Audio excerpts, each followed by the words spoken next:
अंधेरे जंगल में एक छोटी सी झोपड़ी दिखाई दी। जिज्ञासु कियांग भाई आगे बढ़कर स्थिति का पता लगाना चाहते थे, पर जैसे ही वे झोपड़ी के पास पहुंचे उसमें से अचानक सर्च लाइट जल उठी। हालांकि शियाओ मई ने सफाई देने की कोशिश की, पर लापरवाही नहीं बरती जा सकती थी। फिर झोपड़ी के मालिक ने उन्हें हथियार नीचे रखने का आदेश दिया, जिससे वे झोपड़ी के अंदर छुप सके। उन्हें लगा कि उन्होंने एक शरण स्थल ढूंढ लिया है, लेकिन वे नहीं जानते थे कि एक संकट उनकी ओर बढ़ रहा है। जल्द ही बूढ़े ने उनकी प्यास बुझाने के लिए कुछ पेय दे दिए, लेकिन केवल दाशान ने उसे नहीं पिया, क्योंकि वह अपनी चोट को लेकर चिंतित था।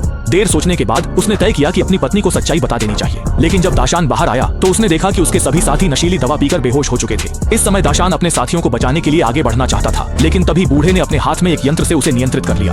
असल में यह हथियार ज़ॉम्बियों की इच्छा नियंत्रित कर सकता है। वह लाखों ज़ॉम्बियों की सेना को काबू करने की योजना बना रहा था, ताकि पृथ्वी पर अपना राज स्थापित कर सके। जब कुछ लोग दोबारा जागे तो उन्होंने पाया कि उन्हें बूढ़े ने तहखाने में लटका दिया है। इसके तुरंत बाद बूढ़े ने अपनी ज़ॉम्बी बन चुकी पत्नी को छोड़ दिया और इरादा किया कि वह सभी को अपनी कठपुतली बना ले। ये देख सभी लोग जान बचाने जोरदार विरोध करने लगे। संकट में दाशान ने ताकत लगाकर बेड़ियां तोड़ दी और तुरंत बूढ़े की पत्नी को उत्तर पश्चिम दिशा में भेज दिया। फिर आखिरी इच्छा शक्ति के सहारे उसने साथियों जंजीरें खोल दी। जब बूढ़े ने देखा हालात खराब हो रहे हैं तो वह जान बचाकर भाग गया। बाकी लोग बूढ़े से बदला लेने की परवाह किए बिना सबसे तेजी से भाग निकले, लेकिन जैसे ही वे बाहर निकले उनका सामना ज़ॉम्बियों से हो गया। यह देखकर कयांग भाई ने गाड़ी चलाई और सीधे ज़ॉम्बियों के झुंड पर चढ़ा दी। बिना हिचकिचाए ज़ॉम्बियों को कुचलते हुए आगे बढ़े, फिर सभी को लेकर रास्ता जारी रखा।